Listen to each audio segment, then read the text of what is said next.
Psalm 119, verses 25 to 32. Deleth. My soul clings to the dust. Give me life according to your word. When I told of my ways, you answered me. Teach me your statutes. Make me understand the way of your precepts, and I will meditate on your wondrous works. My soul melts away for sorrow. Strengthen me according to your word. Put false ways far from me and graciously teach me your law. I have chosen the way of faithfulness. I set your rules before me. I cling to your testimonies, O Lord. Let me not be put to shame. I will run in the way of your commandments when you enlarge my heart. I like the way in Psalm 119 that the author uses all of these different synonyms to refer to God's word. Just in this section here, we have in verse 25, your word. In verse 26, your statutes. In verse 27, your precepts. In verse 28, again, your word. In verse 29, your law. In verse 30, your rules. In verse 31, your testimonies. In verse 32, your commandments. Now, all of those phrases are referring to the same thing. It's referring to God's self-revelation. And for us, that's been preserved for us in the scriptures. So all of these promises and descriptions are related to this entire book that we're looking at. And every time I read through Psalm 119, the thought comes to mind, oh, what a diamond of a phrase, or what a life-giving promise. So we're going through Psalm 119 and looking for what I'm calling gold nuggets to pluck out and to carry with us. And here there's three that struck me as I read through this passage again. The first one is in verse 25. My soul clings to the dust. Give me life according to your word.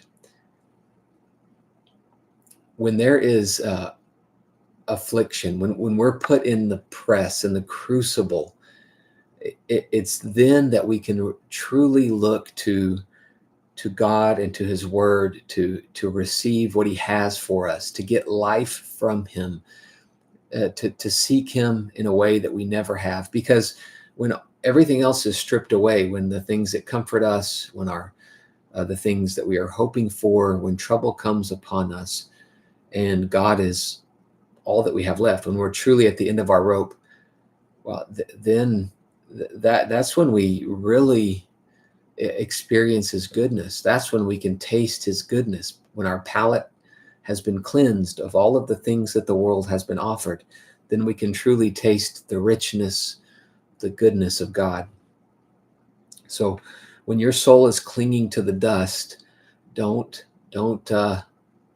despair. Rejoice, because you are going to experience the Lord in deeper ways. Also, verse 28, along a similar line, my soul melts away for sorrow. Strengthen me according to your word.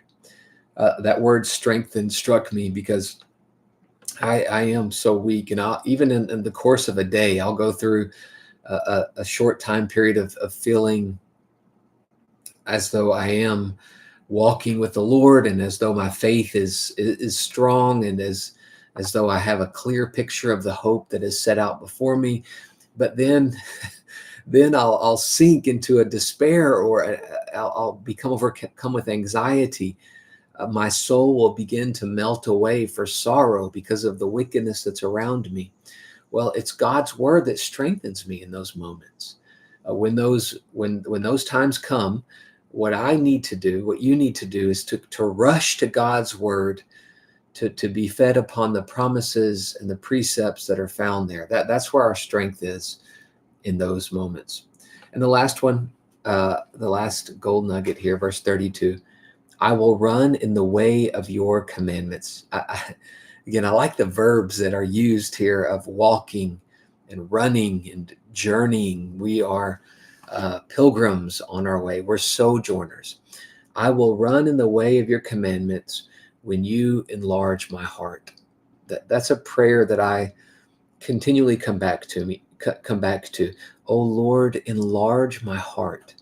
I pray that for my wife and my children and those in my care in the congregation as well. Lord, please enlarge our hearts to love you more, to seek you more.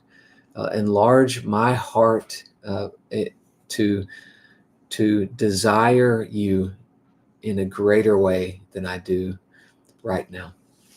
Okay, may the Lord bless you and keep you.